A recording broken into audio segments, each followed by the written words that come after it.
Pinocchio gets donkey's ears, and then he becomes a real little donkey and begins to bray.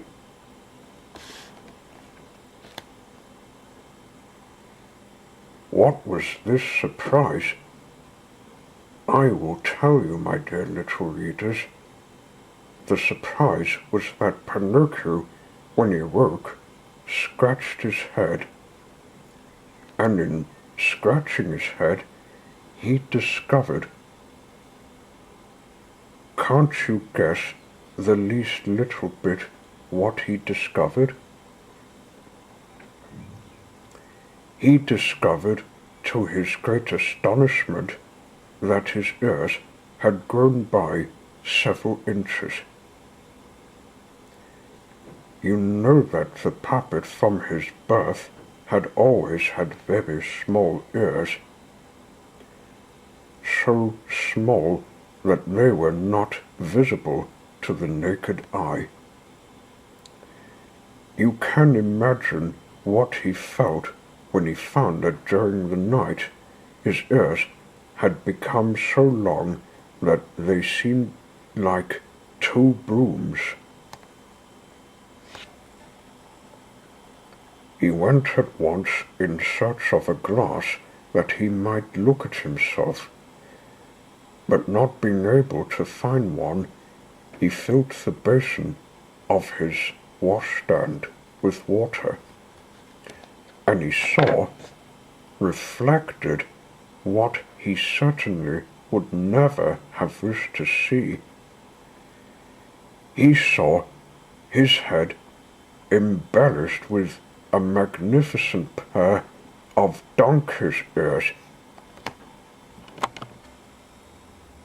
Only think of poor Pinocchio's sorrow, shame, and despair. He began to cry and roar, and he bet his head against the wall. But the more he cried, the longer his ears grew. They grew and grew, and became hairy towards the points. At the sound of his loud outcries, a beautiful little marmot that lived on the first floor came into the room. Seeing the puppet in such grief, she asked earnestly, "What has happened to you, my dear fellow lodger?" "I am ill, my dear little marmot, very ill, and of an illness that frightens me. Do you understand counting a pulse? A little? Then feel and see if by chance I have got fever." The little marmot raised her right forepaw, and after having felt Pinocchio's pulse, she said to him, sighing, "My friend, I am grieved to be obliged to give you bad news." "What is it?" "You have got a very bad fever." "What fever is it?" "It is donkey fever." "That is a fever that I do not understand," said the puppet. But he understood it only too well. "Then I will explain it to you," said the marmot. "You must know that in 2 or 3 hours you will be no longer a puppet or a boy." "Then what shall I be?" "In 2 or 3 hours you will become really and truly a little donkey, like those that draw carts and carry cabbages and salad to market." "Oh, unfortunate that I am. Unfortunate that I am, cried Pinocchio, seizing his 2 ears with his hands and pulling them and tearing them furiously, as if they had been someone else's ears. "My dear boy," said the Marmot, by way of consoling him, "what can you do to prevent it? It is destiny. It is written in the decrees of wisdom that all boys who are lazy and who take a dislike to books, to schools, and to teachers, and who pass their time in amusement, games, and diversions, must end sooner or later by becoming transformed into so many little donkeys." "But is it really so?" asked the puppet, sobbing. "It is indeed only too true, and tears are now useless. You should have thought of it sooner." "But it was not my fault. Believe me, little Marmot, the fault was all Candlewick's." "And who is this Candlewick?" "One of my schoolfellows. I wanted to return home. I wanted to be obedient. I wished to study and earn a good character. But Candlewick said to me, 'Why should you bother yourself by studying? Why should you go to school? Come with us instead to Toyland. There we shall none of us have to learn. There we shall amuse ourselves from morning till night, and we shall always be merry.'" "And why did you follow the advice of that false friend, of that bad companion?" "Why, because, my dear little Marmot, I am a puppet with no sense, and with no heart. Ah, if I'd had the least heart, I should never have left that good fairy, who loved me like a mamma, and who had done so much for me. And I should be no longer a puppet, for I should by this time have become a little boy like so many others. But if I meet Candlewick, woe to him, he shall hear what I think of him." And he got turned to go out. But when he reached the door, he remembered his donkey's ears, and feeling ashamed to show them in public, what do you think he did? He took a big cotton cap, and putting it on his head, he pulled it well down over the point of his nose. He then set out and went everywhere in search of Candlewick. He looked for him in the streets, in the squares, in the little theatres, in every possible place, but he could not find him. He inquired for him of everybody he met, but no one had seen him. He then went to seek him at his house, and having reached the door, he knocked. "Who is there?" asked Candlewick from within. "It's me," answered the puppet. "Wait a moment, and I will let you in." After half an hour, the door was opened, and imagine Pinocchio's feelings when, upon going into the room, he saw his friend Candlewick with a big cotton cap on his head, which came down over his nose. At the sight of the cap, Pinocchio felt almost consoled, and thought to himself, "Has my friend got the same illness that I have? Is he also suffering from donkey fever?" And pretending to have noticed nothing, he asked him, smiling, "How are you, my dear Candlewick?"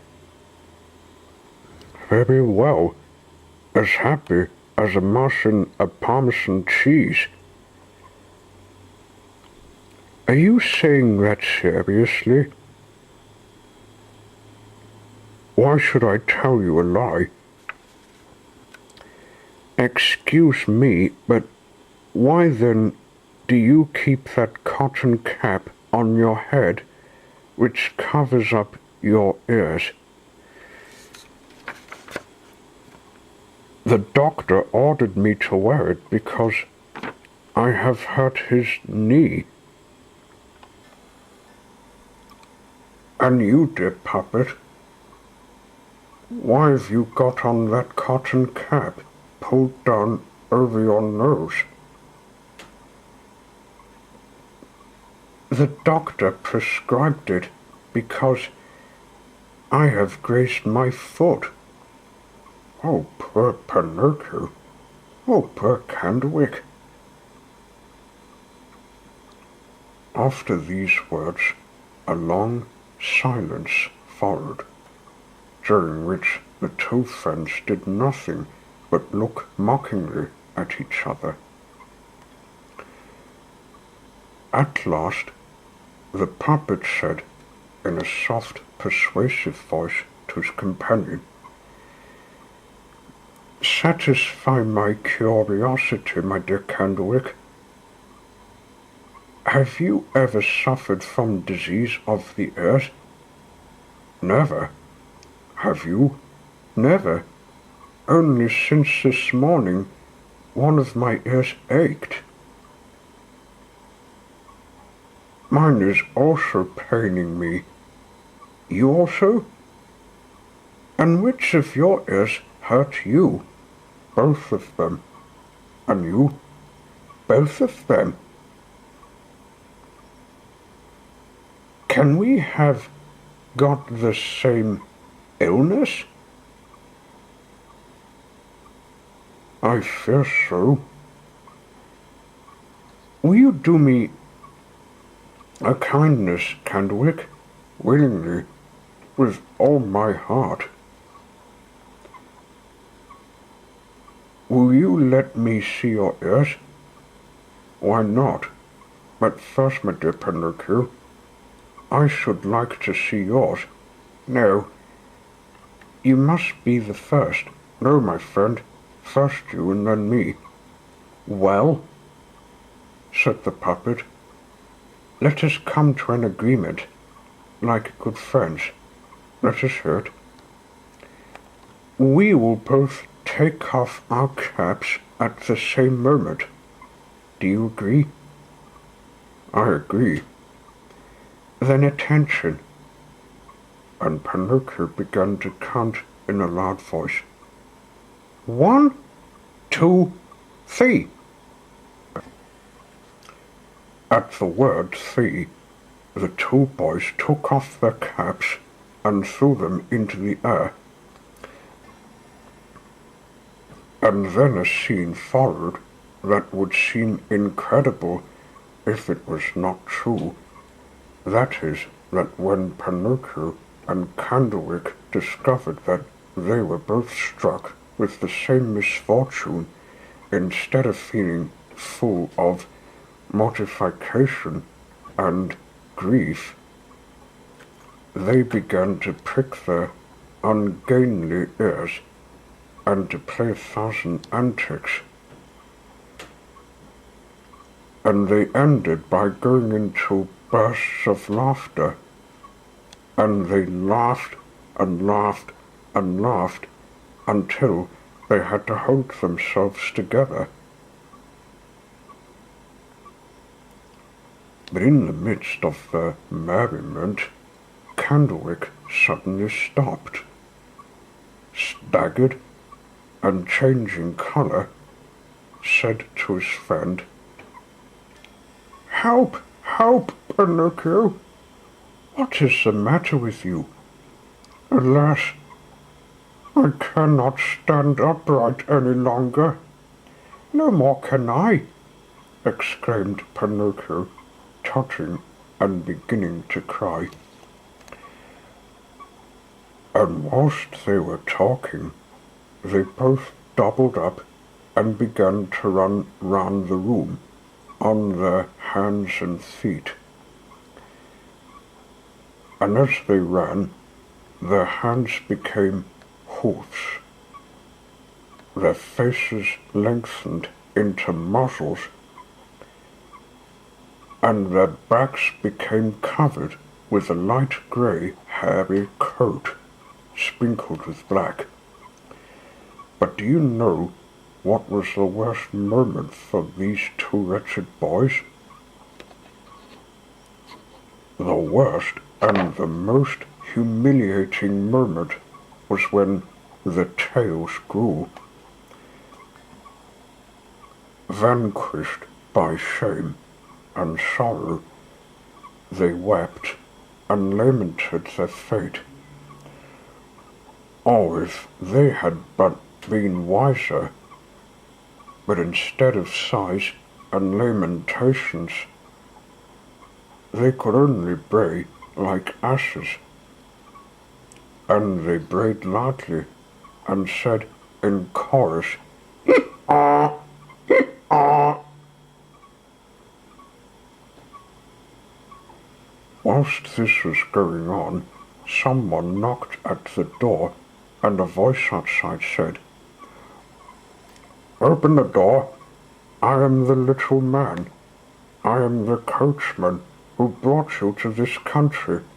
Open at once, or it will be the worse for you."